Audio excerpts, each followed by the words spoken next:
There was this quote that I've read recently from Neville that I've read before, and I've read many similar, but this one just really has been on my mind, and I've been replaying it and reciting it over and over again, just because I can't get my mind off of it. And I want to explain my ideas from this quote. And the quote is this: your imagination puts you in touch with states of consciousness far grander than reason can interpret. So we must first start with seeing ourselves as imagination. So when I talk to you or I address you on my videos, I'm speaking to the imaginal self. I'm speaking to you as if you're imagination housed in a body. So the flesh, I see it as cloth. It's like a garment you're wearing. It's something you're housed in. And you are us, the imagination that's housed in this body, finds itself in states. And it can move into states. It can be in other states. And these states find itself expressing through us with emotion. It finds us as two people. No two people interpret life the same way. And our interpretations of life, our ideas of ourselves, all of this is unique to us. Now, we can live upon that, what we were given from childhood. We can live upon what we were given, teenagehood and adulthood, whatever it is. The ideas we learn shape us in how we want to accept them. But we don't have to remain in the past. So if you find yourself in the past, you, the imaginal self, you keep placing yourself in the past. That's why you keep seeing it in the mind. And so when you feel like you can't be freed from your past, it's because you are inside placing yourself there. You feel stuck in it. So you're in a state from the past, and you feel you can't leave the past, so you keep seeing the past. So the dreams that we have inside of ourselves are reflecting the people in it, the situation, just like a dream is reflecting different aspects of the dreamer.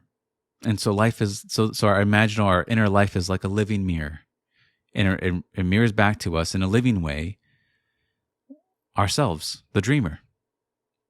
But let me address it as imagination. Us as imagination will find ourselves in this world in states of consciousness. We will find ourselves in states inside of ourselves.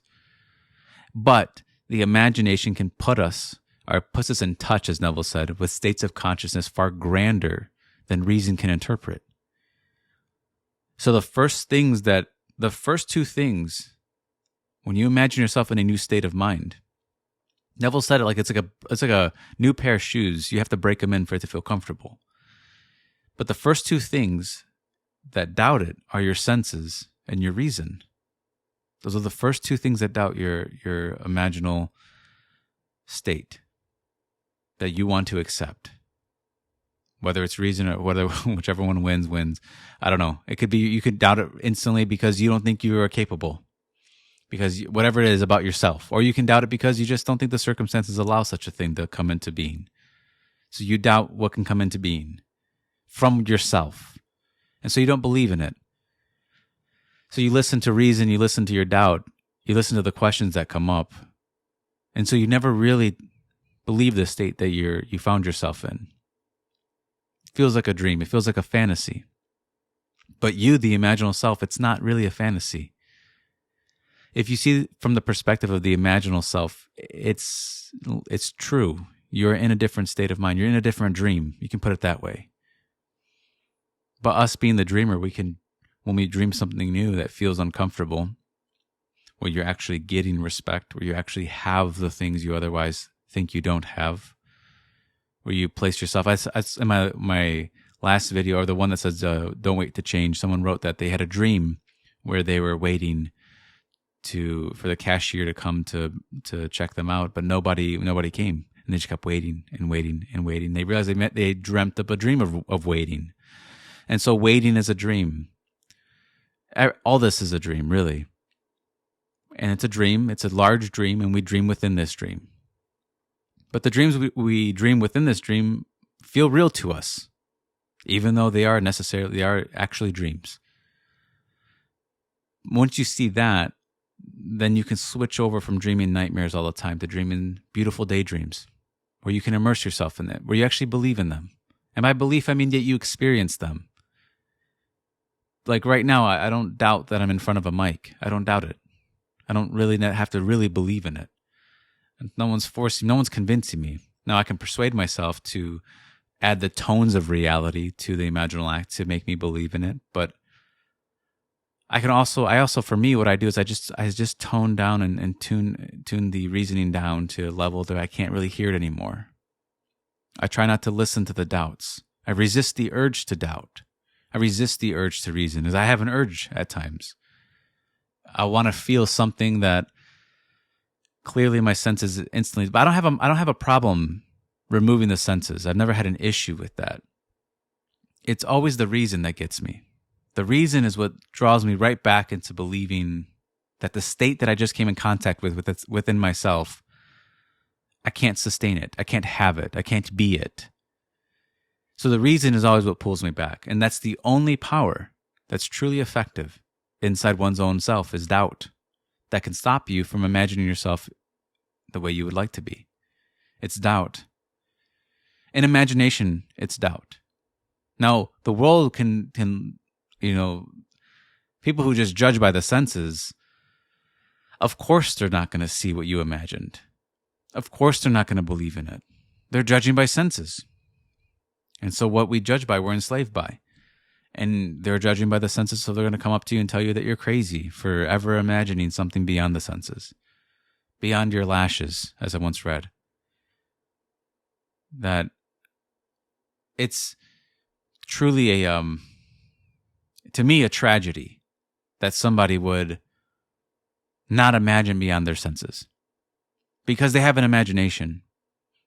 And they can see themselves in a new light, and to only believe in what you see. To me, it's limiting. Because I can't deny, if it comes down to what I see, if I just add a perception to myself, instead of feeling like I must be bound to one perception, which is my organ perception, if I add another perception and call it my inner perception, and I see from that perception, then I come into contact with states of mind that I otherwise can't see physically, but I can see mentally. And what does that mean to me? Well, if I can start to make it real, I notice I have an internal shift within me. Something starts to change. I put on a new pair of boots mentally in my head. I have a pair of boots that I've paid for that were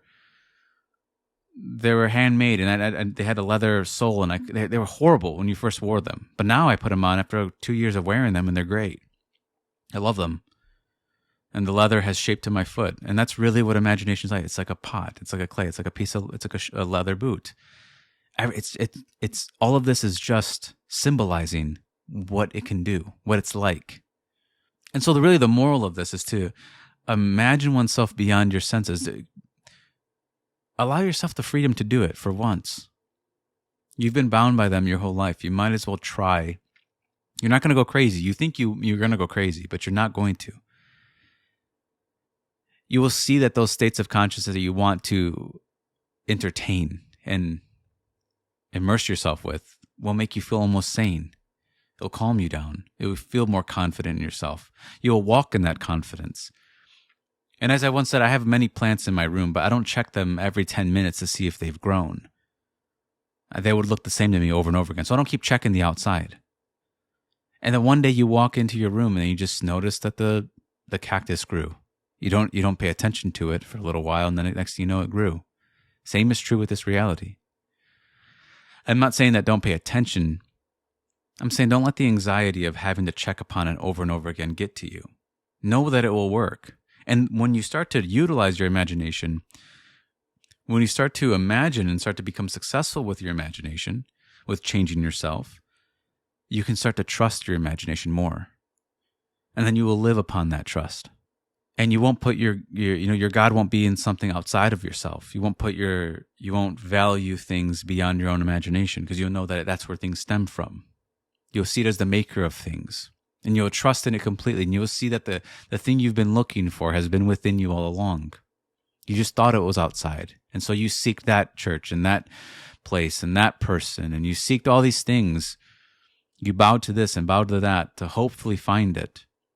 To have, the worthiness or whatever it is that you wanted for so long, but it's always been within you. You didn't have to go outside yourself. So when you keep testing the imagination, keep testing your own imagination And then eventually you'll trust it. You'll trust it completely. So take what I said, take what Neville said, and just meditate upon it. Really contemplate on what's being said here. See if you found something freeing about it, and why was it freeing? Who did it free? You'll see it's yourself from within. That's who it freed. And so I'm going to end that talk here, and I hope that talk uplifted you and it gave you some clarity on this topic, because I know there's a lot of questions on this work. And speaking of questions, I will be doing live Q&As and answering questions in the comments and in the chat as well. I'm also going to be longer lecturing for members. Just join if you'd like. You're going to be around a group of people who are going to be more interested in this. So if that's something that interests you, we'd love to have you. But that'll be it for this one. Take care, guys.